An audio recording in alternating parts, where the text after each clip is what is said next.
दोस्तों, द्वारिका यानी कई द्वारों का शहर द्वारिका भारत के 7 पवित्र तीर्थ स्थलों में से जैसे वाराणसी, अयोध्या, मथुरा, उज्जैन, कांचीपुरम, हरिद्वार और द्वारिका इनमें से एक है। केवल धार्मिक रूप से ही नहीं बल्कि आर्कियोलॉजिकल व्यू यानी पुरातात्विक व्यू से भी द्वारिका काफी इम्पोर्टेंट स्टेट है। गुजरात राज्य में सौराष्ट्र प्रायद्वीप के पश्चिमी सिरे पर स्थित द्वारिका चारों धामों यानी जगन्नाथ, बद्रीनाथ, रामेश्वरम और द्वारिका में से एक और यात्रा की सप्तपुरी शहर यानी 7 पवित्र शहरों में से एक रूप से जानी जाती है। हालांकि द्वारिका की पौराणिक और ऐतिहासिक पृष्ठभूमि रहस्य से डूबी हुई है। अकॉर्डिंग टू हिंदू पुराणास, द्वारिका का निर्माण कच्छ स्थली नामक स्थान के निकट हुआ था, जहां पर लगभग 900 महलों में हजारों लोग रहते थे। शहर पूरी तरीके से किले बंद था और केवल जहाज द्वारा ही यहां तक पहुंचा जा सकता था। विशाल बड़ी बड़ी दीवारों से घिरी यह नगरी वास्तुकला की बेहतरीन मिसाल थी। धन दौलत से समृद्ध इस नगर के दरवाजे सोने से थे, लेकिन भगवान श्री कृष्ण का यह खूबसूरत शहर हजारों राज्यों को समेटे पानी में डूब गया।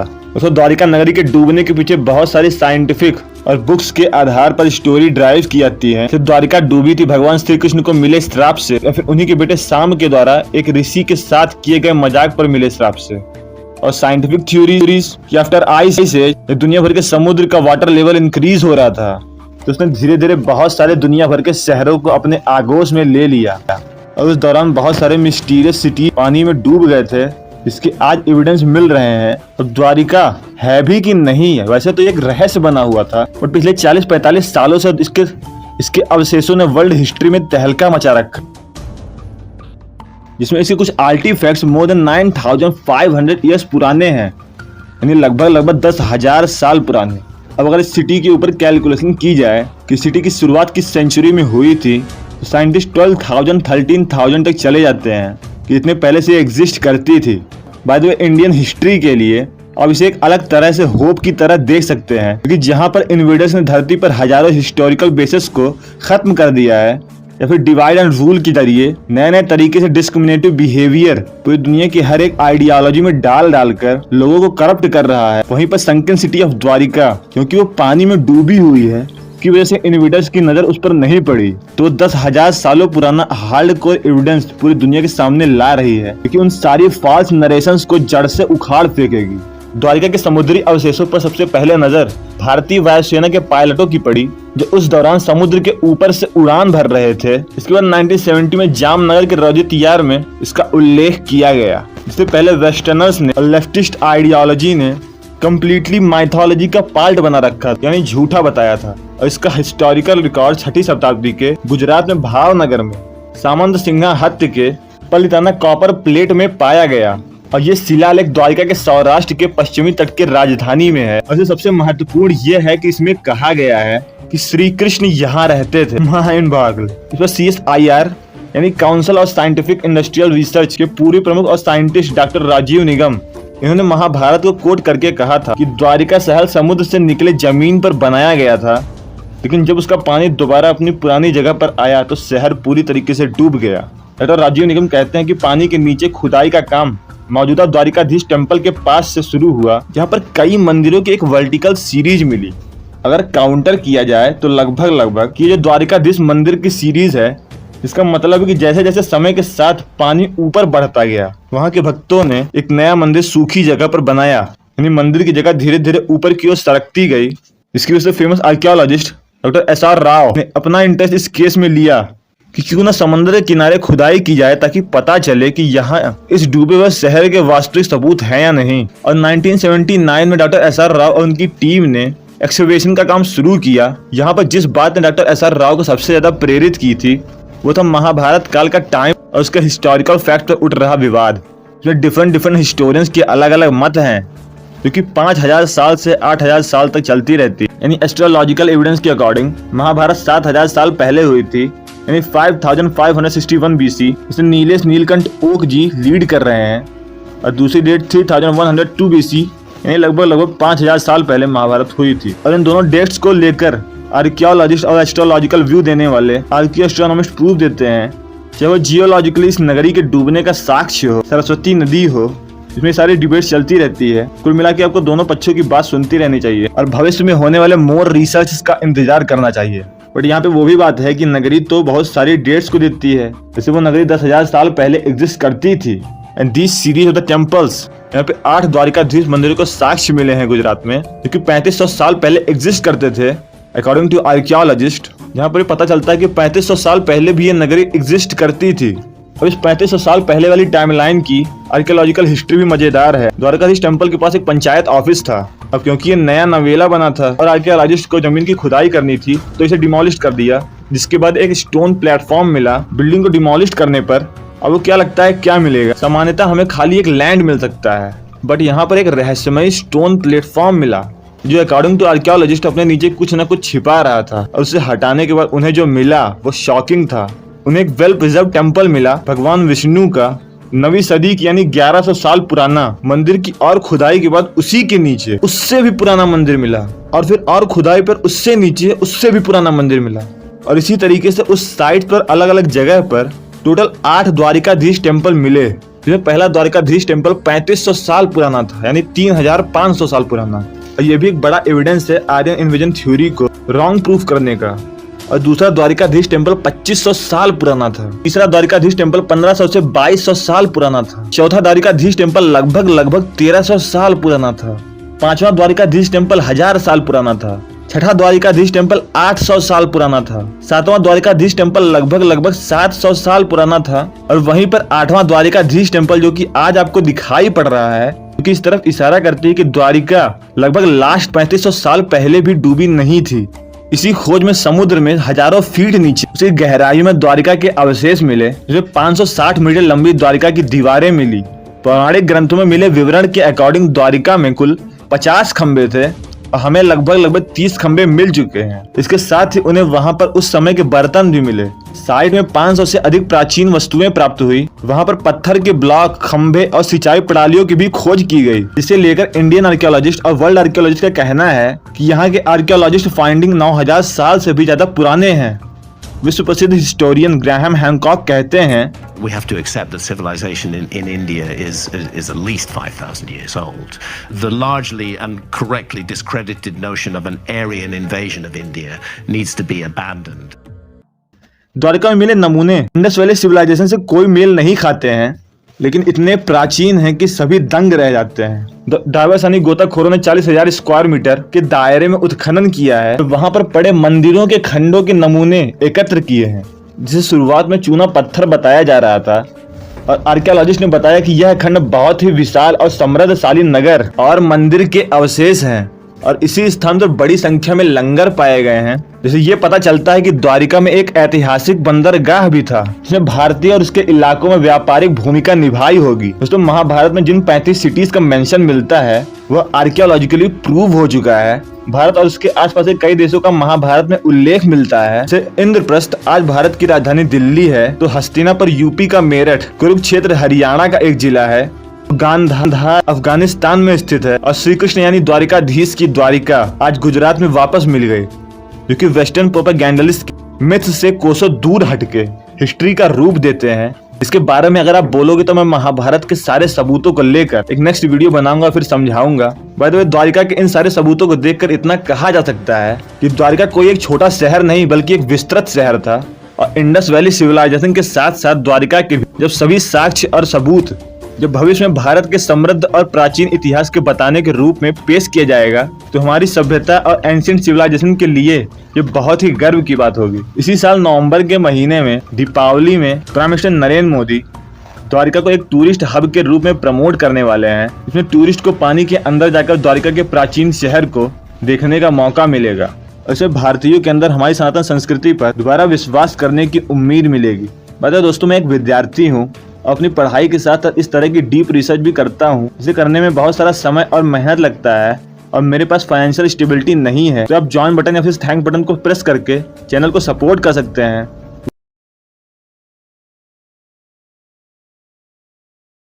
तो लास्ट वीडियो में मैंने बेसिकली द्वारिका के ओवरऑल व्यू को कंसीडर किया था। कुछ फाइंडिंग जैसे 8 द्वारिकाधीश टेम्पल्स जो कि लगभग 3500 साल पुराने हैं, और फेक नैरेटिव ड्राइव करने वाले वेस्टर्न ऑर्गेनाइजेशंस की बखिया उधेड़ देते हैं। इस वीडियो में भी द्वारिका के बहुत से आर्टिफैक्ट्स और डल्ट आर्कियोलॉजी की मदद से कृष्णा की द्वारिका और महाभारत की एक्चुअल टाइमलाइन को देखेंगे। तो सबको सबसे पहले ये बता दें कि अभी तक की जितनी भी एक्सकवेशंस की गई हैं कोस्ट लाइन के बहुत ही करीब है, और कुछ रिसर्चर्स इसमें से ये मानते हैं कि द्वारिका अभी भी कई किलोमीटर में है जो अरब सागर में डूबी हुई है, और इसका एक्सकवेशन अभी नहीं हुआ है, और शायद अभी भी बड़े बड़े सबूत पिक्चर में नहीं आए हैं। अभी के एक्सकवेशन सिविलाइजेशन प्रूफ तो देते हैं, बट डीप वाटर में काफी मजबूत और पुराने आर्टिफैक्ट्स की एविडेंस भी हमें अभी जरूरत है, ताकि पूरी सिटी की कंप्लीट पिक्चर ड्राइव की जा सके और उस पर एक एग्जैक्ट टाइम लाइन गढ़ा जा सके। एसआर राव यानी शिकारीपुरा रंगनाथन राव, जिन्होंने पहली बार वेस्टर्नर्स के फेक नरेशंस को गलत साबित किया था, उन्हें सबसे पहले प्रॉब्लम इसी बात से हुई थी कि जिस वेस्टर्न वर्ल्ड ने द्वारिका की हिस्ट्री को 2000 साल तक रोक रखा है, क्या वो सही भी है, और जिसमें उन्होंने ऐसे बहुत सारे रिसर्च कर डाले क्योंकि द्वारिका को मोर देन 12,000 13,000 तक लेकर जाते हैं। उन्होंने ये डिस्कवर किया कि जब द्वारिका स्थापित हुई थी तो पानी का सतह लगभग 20 मीटर से भी नीचे था, और फिर राव को बहुत सारे ऐसे आर्कियोलॉजिकल एविडेंस मिले, जैसे ये लेस्ट्रस वेडवेयर पॉटरी जो कि लगभग 3,500 साल पुरानी थी, और बेट द्वारिका जैसे शंकोधरा के नाम से भी जाना जाता है। वहीं इसी के नाम की तरफ वहां पर उसे बहुत सारे सेल्स मिले। सेल फिशिंग या सेल से जुड़े हुए काम बेट द्वारिका में एक इम्पोर्टेंट इंडस्ट्री रही होगी। यही सेल्स के evidence Indus valley civilisation river के पास भी बहुत सारे आर्कियोलॉजिस्ट को मिले थे। अंडर वाटर एक्सकवेशन में बेट द्वारिका के lustrous redware pottery, seals, inscribed jar, stone pits पाया गया। एक फोर्ट वॉल्स जो कि इंट्रेंस गेटवे की शक्ल की है, और अंदर ही 3500 साल पुराने एक एंकर यानी लंगर प्राप्त हुए हैं, जो कि साबित करते हैं कि पुराने जमाने में द्वारिका नगरी एक पोर्ट था, बंदरगाह था, जहाँ से पूरी दुनिया में व्यापार भी होते थे, जो कि बहुत पुरानी तो है ही, साथ ही एक पुरानी विरासत की ओर इशारा भी करती है। और ऐसे 125 एंकर्स हमें मिले हैं जो कि उसके स्केल को दर्शाते हैं, और कुछ फाइंडिंग्स 10,000 साल से भी पुराने हैं, जिसमें 100 से भी ज्यादा ऐसे स्मॉल टूल्स हैं जो कि डीप वाटर एक्सकवेशन में मिले हैं। बहुत सी पॉटरीज हैं, और इन सारे नमूनों को विदेशी प्रयोगशालाओं में भी देखा जा चुका है, जिसका मकसद ही यही था ताकि उस पर कोई भी शक की नजर से ना देखा जाए। बट ये सब तो एक रिसर्चर्स और एक्सकवेशंस हैं, और हम ये भी जान चुके हैं कि जो पानी का स्तर है वो लो लेवल जहां आज है एकदम से नहीं आया है। उन 3 सीरीज ऑफ द टेम्पल्स में उनके एविडेंस के अकॉर्डिंग जो कि अलग अलग टाइम लाइन को ड्राइव करते हैं। इस पर आर्कियोलॉजिस्ट का कहना है जैसे जैसे पानी ऊपर आता गया, द्वारका रीच टेम्पल की जगह भी धीरे धीरे ऊपर आती गई। यानी घटना कुछ ऐसी घटी होगी कि कोस्ट लाइन से दूर की द्वारिका और करीब की द्वारिका के डूबने का समय डिफरेंट टाइम पे डिफरेंट था, राइट। तो यहाँ पे मेरा सोचना है कि कुछ तो किसी प्रकार का साइंटिफिक रिसर्च या साइंटिफिक डेटा होगा, क्योंकि मोस्ट ऑफ द द्वारिका की टाइम लाइन कि वो किस समय पे डूबी थी, या द्वारिका के पास एक कोस्ट लाइन, या फिर वर्ल्ड हिस्ट्री में दुनिया के नजरिए से दुनिया भर का ओशन लेवल का राइज किन किन समय पर हुआ था, और क्या वो जो श्री कृष्ण की द्वारा बताई गई है द्वारिका की टाइम लाइन जो महाभारत में बताई गई, क्या वो इससे एग्जैक्टली मैच करती है। यानी द्वारिका के डूबने का समय और महाभारत में बताई गई टाइम लाइन अगर वो दोनों एग्जैक्टली मैच करेंगे, this is called something more interesting. तो आगे बढ़ते हैं।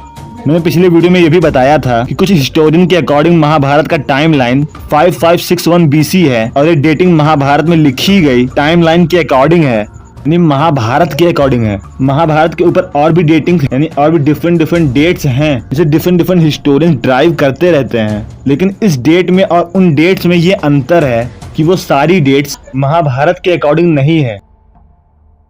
वो सूर्य सिद्धांत या फिर आर्यभट्ट के द्वारा कही गई या बताई गई एस्ट्रोनॉमिकल एविडेंस के अकॉर्डिंग है, बट ये 5561 BC वाली डेट जिसे नीलेश नीलकंठ ओक जी लीड कर रहे हैं, ये सिर्फ और सिर्फ महाभारत के अंदर के इंस्क्रिप्शन से ली गई है, और इसीलिए ये बाकी डेट्स से बहुत ही ज्यादा सटीक लगती है, क्योंकि महाभारत की टाइमलाइन की व्याख्या बिना महाभारत के इंक्लूड किए नहीं कर सकते हैं। नीलेश सर ने 20 साल की रिसर्च में एग्जैक्ट डेट निकालने की कोशिश की है। उस सारी रिसर्च को डिटेल में किसी और वीडियो में महाभारत के एपिसोड में समझाऊंगा, बट इस वीडियो में शॉर्ट में समझा देता हूँ। जिसमें सबसे पहले वेद व्यास जी ने अपने एक वर्ष में कहा है कि जब महाभारत वार शुरू हुई थी तो स्पेस में 2 ट्विन स्टार यानी एल्कर और मिजार, जिसे इंडियन एस्ट्रोलॉजी में अरुंधति और वशिष्ठ के नाम से जाना जाता है, तो वेद व्यास जी ने महाभारत के वार के बारे में बताया। जब महाभारत वार चल रही थी तब अरुंधति तारा वशिष्ठ तारे के आगे चल रही थी, यानी होराइजन में अरुंधति आगे चल रही थी और वशिष्ठ तारा उसको फॉलो कर रहा था। बट अगर आज देखें तो कंडीशन एकदम उल्टी है। यानी वशिष्ठ तारा आगे चल रहा है और अरुंधति तारा उसको फॉलो कर रही है, उसके पीछे चल रही है, जो कि माइंड ब्लोइंग है, जो कि एक टाइम स्केल ड्राइव करती है लगभग 6500 साल की, यानी 4508 BC से 11091 BC। महाभारत वार लगभग इसी 6500 साल की टाइम लाइन के अंदर हुई थी। और फिर थोड़ा और डिटेल में जाएंगे अगर, तो जब भीष्म पितामह जब तीरों की सैया पर लगभग 92 दिन तक पड़े थे, तो उन्होंने ऐसे बहुत सारे एस्ट्रोलॉजिकल कॉम्बिनेशंस को बताया था जिसे महाभारत में इंक्लूड किया गया है, जिसमें कुछ ऐसे डिफरेंट कॉम्बिनेशन बनते हैं क्योंकि इन डेट्स को और ज्यादा सिंक करते हैं और 6500 साल से 1600 साल तक सिंक कर देते हैं। यानी भीष्म पितामह द्वारा बताई गई वो एस्ट्रोलॉजिकल कॉम्बिनेशंस इन्हीं 1600 सालों में ही कहीं हुई थी। और 1600 साल इतना बड़ा नंबर है क्योंकि बहुत सारे कंडीशंस बहुत बार होते रहते हैं, लेकिन वो अरुंधति और वशिष्ठ वाले कॉम्बिनेशन के अकॉर्डिंग भीष्म पितामह द्वारा बनाए गए ये नए कॉम्बिनेशंस सिर्फ इन्हीं 1600 सालों के लिए मजबूर कर दिए गए हैं। 5125 BCE से 6722 BCE तक इसकी बॉर्डर लाइन बना दी गई है। यानी महाभारत इन्हीं डेट्स के इंटरवल में किसी दिन हुई थी, जिसमें नीलेश ओक ने एक detailed video on Bhishma nirvana बना रखी है। और तीसरा एस्ट्रोनॉमिकल डिस्कशन महाभारत टेक्स्ट में जो हुआ है, इसमें लगभग 300+ एस्ट्रोनॉमिकल ऑब्जर्वेशंस वेदव्यास के द्वारा डिफरेंट प्लैनेट्स के डिफरेंट पोजीशन पर की गई है, जो कि जुपिटर, मार्स और सैटर्न की एग्जैक्ट पोजीशन जिसे कैलकुलेट करके ये पता चल गया कि 16 अक्टूबर 5561 BC को महाभारत का पहला दिन था। मतलब लगभग 7500 साल पहले महाभारत हुई थी। और महाभारत के टाइमलाइन में बताए गए वो सारे डिटेल्स एक दूसरे डिटेल को सपोर्ट करते हैं। यानी अकॉर्डिंग टू महाभारत, सिर्फ महाभारत के अंदर की डिटेल को लेकर महाभारत की डेट को कैलकुलेट किया गया है। उसके अकॉर्डिंग महाभारत 7500 साल पहले हुई थी। अब अकॉर्डिंग टू महाभारत द्वारिका भी उसी वक्त डूबी होगी, क्योंकि हमें जानना है कि अगर महाभारत एक हिस्टोरिकल एविडेंस है तो हमें पता करना होगा कि क्या एग्जैक्टली 7500 साल पहले इस द्वारिका नगरी वाले रीजन में कोई सी लेवल राइज हुआ था क्या। ऐसी कोई भी स्टडी या फिर रिसर्च जो कि ये प्रूव करती हो, क्योंकि ऐसा अगर होता है तो 5561 वाली डेट तो वेरीफाई हो जाएगी और अकॉर्डिंग टू महाभारत जो द्वारिका के डूबने का समय है वो भी प्रूफ हो जाएगा। अब बेसिकली आपको अवेयरनेस के लिए बताना पड़ेगा, ऐसे बहुत से ओशिनोग्राफर साइंटिस्ट हैं जो कि वर्ल्ड आर्कियोलॉजी में जब से दुनिया बनी है तो उसे कितने महाप्रलय हो चुके हैं, कहाँ कहाँ कैसी सुनामीज आ चुकी हैं, क्या क्या घटनाएं हो चुकी हैं, उसका डेल्टा आर्कियोलॉजी से उस एविडेंस ट्रेस करते रहते हैं, जिसके जरिए बहुत सारी हिस्ट्री सटीकता से समझी जा सकती है। और ये पिछले 1000 सालों या फिर जब से पृथ्वी बनी है उसका सारा डेटा लेकर बहुत सारी संभावनाओं का पता लगाते रहते हैं। और एक ऐसी ही स्टडी द्वारिका के अराउंड भी हुई है। ये रिसर्च अमेरिकन प्रोफेसर जुरिस जरीन, जो कि एसएम यूनिवर्सिटी अमेरिका से आते हैं, जिसमें उसी जगह को ट्रैक किया गया है जहां द्वारिका है। इस ग्राफ में एक्स एक्सिस में टाइम है और वाई एक्सिस में ओशन डेप्थ इन मीटर्स है। इसी ग्राफ में जहां आज सी लेवल 0 मीटर बताया गया है, लेकिन आज से 11000 साल पहले सी लेवल 25 मीटर से भी नीचे था। लेकिन जो हमारे एस्ट्रोनॉमिकल रिसर्च जो वेदव्यास ने बताई थी वो तो 7500 साल पहले द्वारिका 5500 के टाइम के लगभग डूबी थी। और यहाँ पे एक sudden rise of sea level आपको दिखाई दे रहा होगा, जो कि एग्जैक्टली 7500 साल पुराना है। यानी वो 5500 BC के टाइम लाइन को मैच करता है। और ये सी लेवल राइज काफी बड़ा है और ये नीलेश सर की डेट्स को वेरीफाई करता है जो कि महाभारत में लिखी गई है। और भी प्रूफ की अगर आगे बढ़े, ऐसी ही रिसर्च कैरेबियन सी, इंडोनेशियन सी, ऑस्ट्रेलियन सी, टर्किश सी और ओवरऑल वर्ल्ड वाइड में हुआ है। जिसमें सबसे पहले कैरेबियन सी यानी वेस्ट इंडीज के इलाके की है, जिसमें उन्होंने थोड़ा डिटेल में सी लेवल राइज को नोटिस किया है। और उसमें से ही सबसे रिसेंट वाला एग्जैक्टली 7500 साल पुराना, यानी ये भी वही 7500 साल पुराने वाले एविडेंस से मिलता जुलता है। 5500 BCE, यानी अरेबियन सी की तरह कैरेबियन सी में उसी टाइम स्केल एक बहुत ही बड़ी सुनामी आई थी। और साथ ही साथ नेचर में पब्लिश्ड इंडोनेशियन आइलैंड में एक आर्टिकल पब्लिश्ड हुआ था, वो भी एग्जैक्टली अपने आर्टिकल में ये कह रहा है कि लगभग 7500 साल पहले इंडोनेशियन सी में एक ड्रास्टिकल इंक्रीज आया था। यहाँ पे माउंटेन लाइक राइज इंडोनेशियन सी लेवल राइज है, इंडोनेशियन सी लेवल के राइज का है, जो कि दिखाता है कि इंडोनेशिया में एक एक्सट्रीम सुनामी उसी एग्जैक्ट टाइम लाइन में आया था।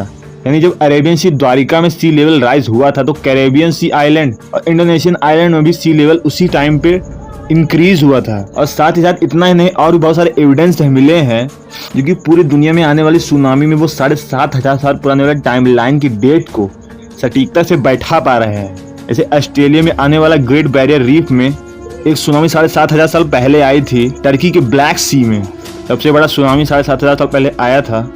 और तमिलनाडु के अराउंड आइलैंड में 7,500 साल पहले एक सुनामी आई थी।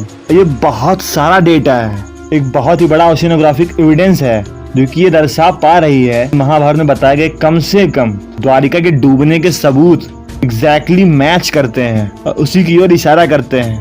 और जो 3,500 साल पुराने वाले खोजे हैं वो मेन लैंड ऑफ द्वारिका की ना होकर आज के द्वारिका के कोस्ट लाइन रीजन की हैं। यानी उसके लिए हमें और डीप में जाकर रिसर्च करनी होगी 7,500 साल पुरानी महाभारत के टाइम की द्वारिका को एक्सोवेट करने के लिए। इसमें भी बहुत सारे लेफ्टिस्ट आइडियोलॉजी के लोग बोलेंगे कि अगर ऐसा है भी, यानी अगर सारी डेट मैच भी करती हैं, तो क्या ये तब भी सच है? ऐसी जादुई लगने वाली स्टोरीज को क्यों माना जाए? तो बहुत सारे आर्कियोलॉजिस्ट का कहना है कि हमारी हिस्ट्री जो है वो थोड़ा डिफरेंट तरीके से लिखी गई है, जिसमें हिस्ट्री और फिलॉसफी दोनों को एक साथ जोड़ा गया है। कोई एक हिस्टोरिकल डॉक्यूमेंट समझते हैं, साइंटिफिक डॉक्यूमेंट समझते हैं, कैसे लेके चलते हैं एज एन आर्कियोलॉजिस्ट? मैंने तो पहले ही कहा कि जो हमारे यहाँ जो लिखने की परंपरा थी ना, वो एक बहुत अच्छे से उसकी जो वीविंग है उसमें फिलॉसफी भी है, उसमें हिस्ट्री भी है, उसमें जीनोलॉजी भी है, उसमें हमारे ऋषियों के भी नाम है, उसमें किंग के भी नाम है, उसमें बैटल्स की भी चर्चा है, उसमें रिचुअल की भी चर्चा है, उसमें टेक्नोलॉजी की भी चर्चा है। तो एक ये ऐसा डॉक्यूमेंट है कि जो उसमें जो चीज़ें ढूंढना चाहता है वो अपने हिसाब से उसमें कई चीज़ें निकाली जा सकती फ्रॉम एनी न्यूज। और ये एक बहुत बड़ा कथन है। यहाँ पे मैं स्पेशल थैंक्स नीलेश नीलकंठ ओक जी को देना चाहूंगा, क्योंकि ऐसे इंटरनेट के जमाने में एक सीरियस लेवल की रिसर्च महाभारत पे कर रहे हैं पिछले 20 सालों से। आप इंटरनेट पे उनकी बहुत सारी रिसर्चर्स को देख सकते हैं। बाकी महाभारत पर डिटेल्ड वीडियो के लिए आप चैनल को फॉलो जरूर करिएगा। दोस्तों, जाते जाते मैं आपसे एक अपील करना चाहता हूँ कि मैं एक विद्यार्थी हूँ, अपनी पढ़ाई के साथ साथ इस तरह की डीप रिसर्च करने में भी बहुत सारे मेहनत करना चाहता हूँ। बाय द वे, मेरे पास फाइनेंशियल स्टेबिलिटी नहीं है और मुझे आपके सपोर्ट की बहुत ही ज़्यादा ज़रूरत है। इसकी वजह से आप ज्वाइन बटन या फिर थैंक्स बटन दबाकर चैनल को सपोर्ट कर सकते हैं। वीडियो पसंद आए तो वीडियो को लाइक करिए, चैनल को सब्सक्राइब करिए। बाकी अभी के लिए इतना ही।